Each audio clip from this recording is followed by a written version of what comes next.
Saya dalam transisi ini merasa sangat dibantu, sangat didukung oleh Pak Jokowi dan timnya.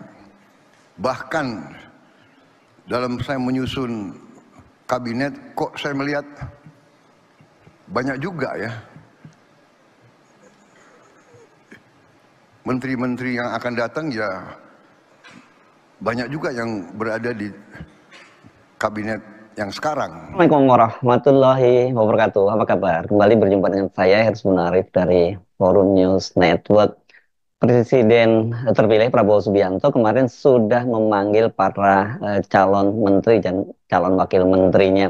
Kemarin itu ada 49 orang yang dipanggil oleh Prabowo Subianto, dan hari ini pukul 2 siang ini ya akan dimulai lagi memanggil beberapa orang nama menteri dan wakil menteri yang katanya masih absen. Tapi saya perkirakan ini tidak akan sebanyak kemarin lah ya, karena kalau kita lihat ini komposisinya kan sudah lebih kemarin itu seperti dikatakan oleh Dasko, kabinetnya Pak Dasko ini maksud saya adalah ketua harian dari Partai Gerindra. Jumlah menteri dari kabinetnya Pak Prabowo itu nanti adalah 46 orang. Ini jadi tambah 12 orang dari kabinet Jokowi.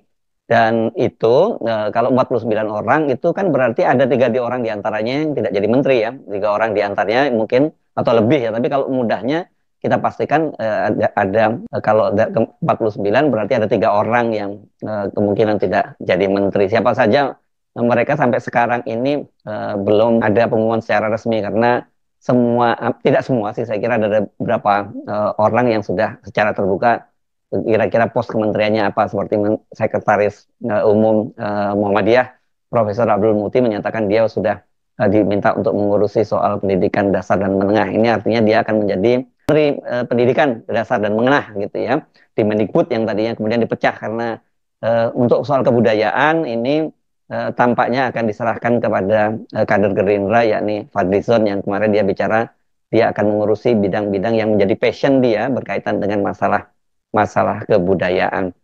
Jadi dari sini kita sudah mulai dapat gambaran gitu ya, siapa saja yang akan jadi menteri dan wakil menteri di kabinetnya Prabowo Gibran nanti. Dan ini yang kemudian membuat banyak orang sebenarnya terlalu nggak apanya ya, yang tadinya nggak terlalu berharap tapi tetap saja kecewa dengan realitasnya bahwa menteri-menterinya Prabowo itu bukan menteri zakon kabinet, ini bentukannya bukan menteri yang berasal dari profesional gitu, yang tidak terafiliasi politik atau secara sederhana kemudian diartikan sebagai kabinet kerja, tapi ini adalah kabinet kompromi. Jadi pernyataan dari Prabowo sebelumnya yang dia ingin seluruh elemen anak bangsa ini terlibat, kelihatannya itu yang lebih diutamakan oleh Prabowo ketimbang latar belakangnya profesional. Misalnya juga soal keterwakilan ya begitu ya. Pak Prabowo juga memasukkan ini, misalnya munculnya 2 orang tokoh Papua ini. Satunya adalah ini Ripka Taluk, ini seorang pejabat gubernur di Papua Tengah, dan kemudian juga Natilus Wigai. Ini seorang aktivis hak asasi manusia. Ini kemungkinan besar Natulus Wigai ini akan menjadi Menteri HAM gitu, dan Menteri HAM ini nanti pecahan dari Menteri Kumham. Selama ini kan Kementerian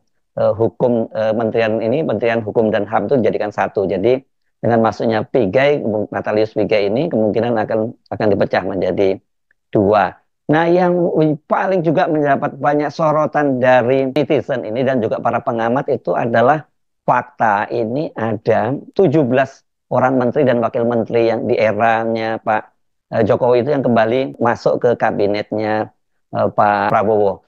Ini nama-nama ini muncul itu dari kemarin mereka yang sudah dipanggil. Belum lagi kalau hari ini muncul nama lain lagi yang kemarin tidak dipanggil, ya bisa jadi nanti bisa lebih dari separuh ini menterinya Pak Prabowo itu berasal dari kabinetnya Pak Jokowi.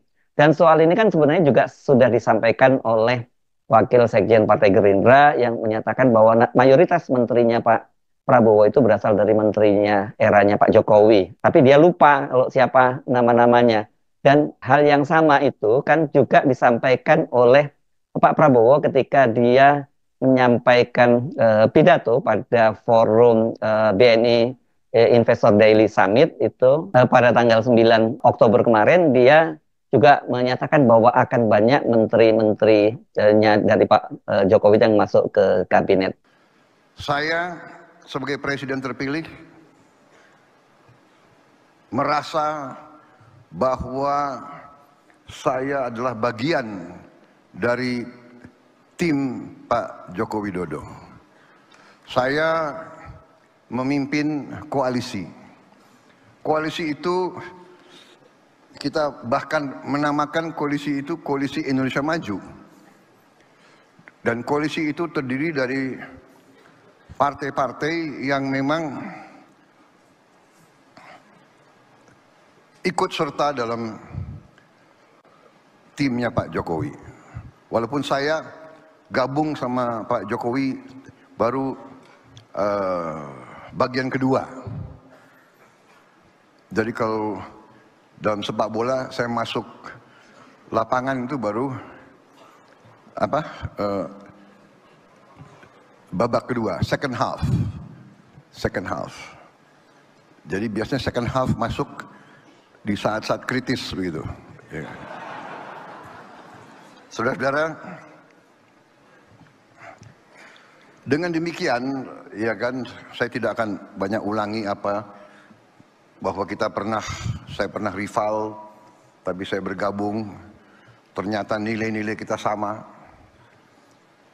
Dan sekarang saya dalam transisi ini merasa sangat dibantu, sangat didukung oleh Pak Jokowi dan timnya. Bahkan dalam saya menyusun kabinet, kok saya melihat banyak juga ya menteri-menteri yang akan datang, ya banyak juga yang berada di kabinet yang sekarang begitu. Bukan apa-apa, tetapi saya lihat adalah begini. Pada ujungnya, setiap penerima mandat dari rakyat memikul tugas dan tanggung jawab yang tidak ringan. Dan karena itu, sama kalau kita mau menyusun dan memilih tim sepak bola, tim nasional sepak bola, yang dicari adalah pemain-pemain yang terbaik. Kita tidak memikirkan orang tuanya siapa, agamanya apa, sukunya apa, rasnya apa, dia mampu atau tidak, dia bisa atau tidak, dia berjuang atau tidak. Siapa saja menteri dari kabinetnya Pak Jokowi itu yang masuk kembali ke kabinetnya Pak Prabowo, tapi kita belum tahu posisinya nanti seperti apa. Itu nomor satu ada nama Saifullah Yusuf. Ini sebenarnya ya kalau disebut menterinya Pak Jokowi, ini menteri yang hanya 1 bulan terakhir dia masuk ke kabinetnya itu karena Mensos sebelumnya, yakni Tri Risma hari ini kan mengundurkan diri karena dia maju pada pilkada di Jawa Timur. Saifullah Yusuf itu kemarin hadir lagi di rumah Prabowo di Kertanegara, dan ini kita bisa sebut sebagai representasi dari Nahdlatul Ulama. Kemudian juga selain itu ada Agus Harimurti Yudhoyono. Ini juga menteri yang belum terlalu lama ya, menteri ATR, kepala BPN, masuk di last minute juga begitu, tapi dibandingkan Saifullah Yusuf lebih lama.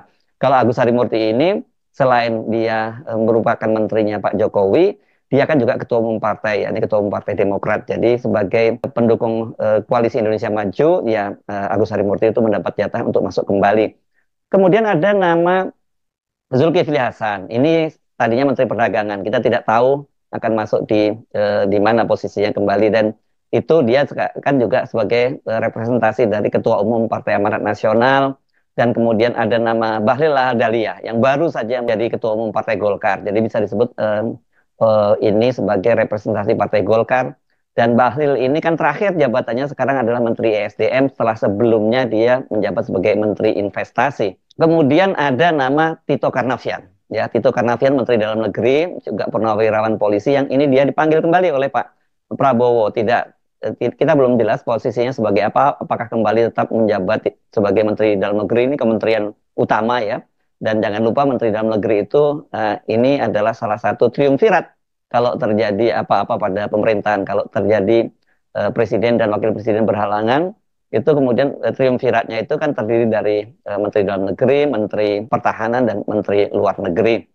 Nah, ini nama satu orang lagi, nama ini bukan hanya menterinya Pak Jokowi, tapi orang kepercayaan tangan kanannya Pak Jokowi yang disebut oleh Tempo sebagai operasi-operasi kotor politiknya Jokowi itu waktu itu dijalankan oleh Pratikno.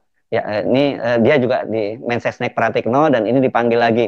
Kita masih ingat juga ketika Pak Erlangga Hartarto, Ketua Umum Partai Golkar itu mengundurkan diri, itu yang katanya salah satu yang mendatangi itu adalah Pratikno ini untuk minta dia mengundurkan diri, tapi kalau tidak kasusnya itu di kejaksaan akan dilanjutkan. Kemudian ada Menteri Perindustrian Agus Gumiwang Kartasasmita, ini juga kemarin dipanggil, dia kader Golkar. Ada Sakti Wahyu Trenggono, ini sekarang Menteri Kelautan dan Perikanan.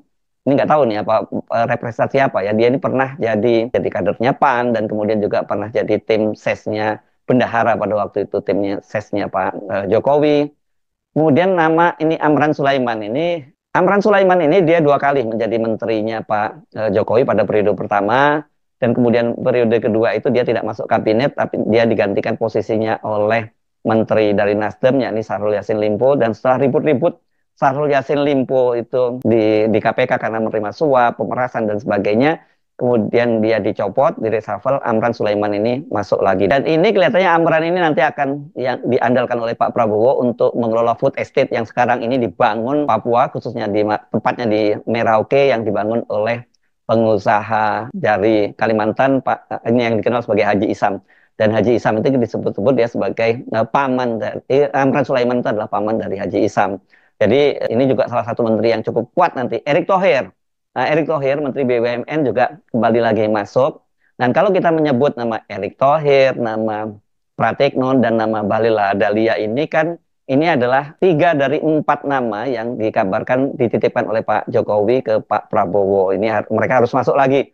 Satu lagi itu bukan menteri, tapi Kepala Polri, yakni Jenderal Polisi Listio Sigit Prabowo. Nama menteri lain ini dari kader Golkar, yakni Aryo Bimo Nandito Aryo Tejo, dia Menteri Pemuda dan Olahraga, dipanggil lagi. Menteri Kesehatan Budi Gunadi Sadikin juga termasuk yang dipanggil. Itu tadinya dia disebutkan akan menjadi Menko atau Menteri Keuangan, tapi dengan masuknya Menteri Sri Mulyani, ini Budi Gunadi Sadikin, kita tidak tahu apakah posnya akan tetap di kesehatan atau di pos yang lain. Nah, nama Menteri Menko Erlangga Hartarto, mantan Ketua Umum Partai Golkar, termasuk yang hadir, dan ini datang dia bersama dengan Sri Mulyani Indrawati. Sri Mulyani ini menarik juga, karena Sri Mulyani ini kabarnya dia kan sempat menolak untuk menjadi menterinya Prabowo, karena memang katanya visinya tentang mengelola keuangan negara itu berbeda dengan Prabowo. Tapi ternyata Sri Mulyani itu masuk lagi seiring dengan berubahnya nomenklatur di kabinet. Jadi Kementerian Keuangan yang tadi jadi untuk pajak dan kemudian bea cukai dipisah sebagai penerimaan, itu kabarnya tidak jadi, sehingga kemudian tetap Sri Mulyani yang menjabat sebagai Menteri Keuangan. Jadi masih tetap seperti format yang sebelumnya, bendahara negara dan juga yang mencari duit juga gitu ya. Tadinya Silmi Karim yang disebut-sebut namanya akan memegang pos untuk membawahi bea cukai dan juga pajak itu. Ini Silmi Karim ini sekarang menjadi dirjen di Kemenkumham, dirjen imigrasi, tapi namanya ternyata kemudian terpental.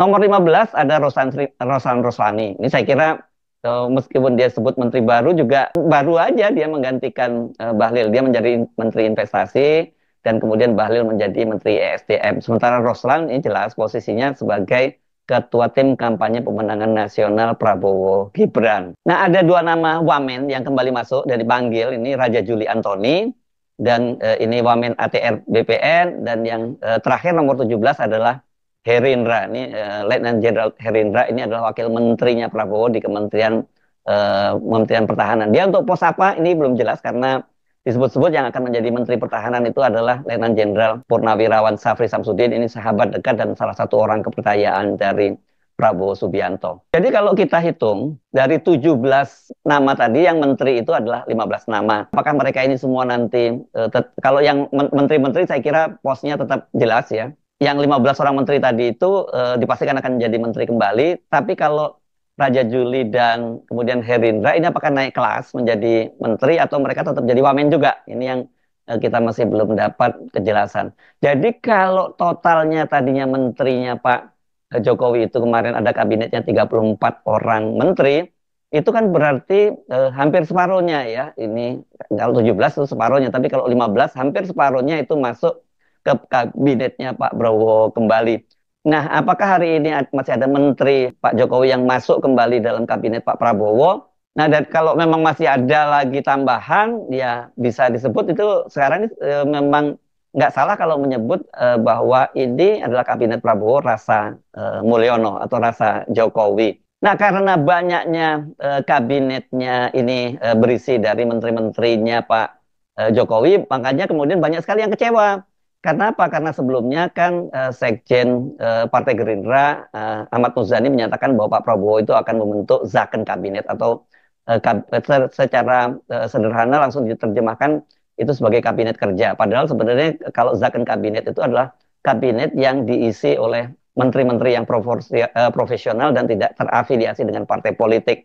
Kalau sekarang ini, kalau tadi ngitung itu rasa Pak Jokowi, kemudian kita teruskan dengan jumlah menteri yang dipanggil sampai 49 orang, itu mayoritas itu adalah politisi semua begitu. Dan Anda nanti mungkin akan mempertanyakan kapasitas dari menteri-menteri yang dipanggil oleh Pak Prabowo. Jadi ini kelihatannya jauh dari harapan kalau menterinya ini menjadi menteri zakon kabinet. Kalau waktu itu Pak Jokowi ketika ditanya oleh wartawan soal Pak Prabowo berniat memanggil untuk membentuk zakon kabinet, pada waktu itu Pak Jokowi dengan menyatakan begini, ya bagus, katanya kabinet itu langsung kerja. Nah ini Pak Jokowi membayangkan bahwa zakon yang disebut zakon kabinet itu adalah kabinet kerja yang atau Pak Jokowi kan sering sendiri menyebutnya kerja gitu ya. Nah, inilah yang kemudian media sosial jadi sangat ramai. Terutama ini kelihatannya yang banyak beredar adalah tulisan seorang penulis novel yang sangat terkenal yakni Terelie. Dia membuat sebuah unggahan di Facebooknya dan ini kemudian viral yang kemana-mana. Dia menulis begini, saya mengira saat elit Gerindra bilang bahwa Pak Prabowo mau kabinet zakon, maka maksudnya adalah kabinet yang diisi oleh menteri profesional. Ini betul, memang arti dari kabinet zakon ini, definisi dari zakon kabinet ini diambil dari bahasa Belanda, itu memang adalah kabinet profesional yang tidak terafiliasi dengan partai politik. Saya ternyata salah dengar, kata dia, ternyata maksudnya second alias bekas. Lucu ya ini ya. Dan dia menyebutkan itu karena melihat tadi nama-nama yang dipanggil dan termasuk nama-nama yang bermasalah gitu. Dan kemudian juga yang dipertanyakan prestasinya apa kok tetap dipanggil. Nah ini kata dia ini namanya kabinet gemuk gitu ya. 46 kementerian ditambah wakil menteri yang entah beberapa orang. Ya total jenderal dengan ditambah pejabat-pejabat setingkat menteri bisa sampai 100 orang sekali rapat kabinet. Dan dia merasa bahwa dengan profil kabinet semacam itu ya kita nggak bisa berharap terlampau banyak ya akan ada perubahan gitu ya. Dan kata dia sih secara sinis dia menyatakan kita sampai berjumpa lagi 2029, 2034, dan 2039 terus begini saja.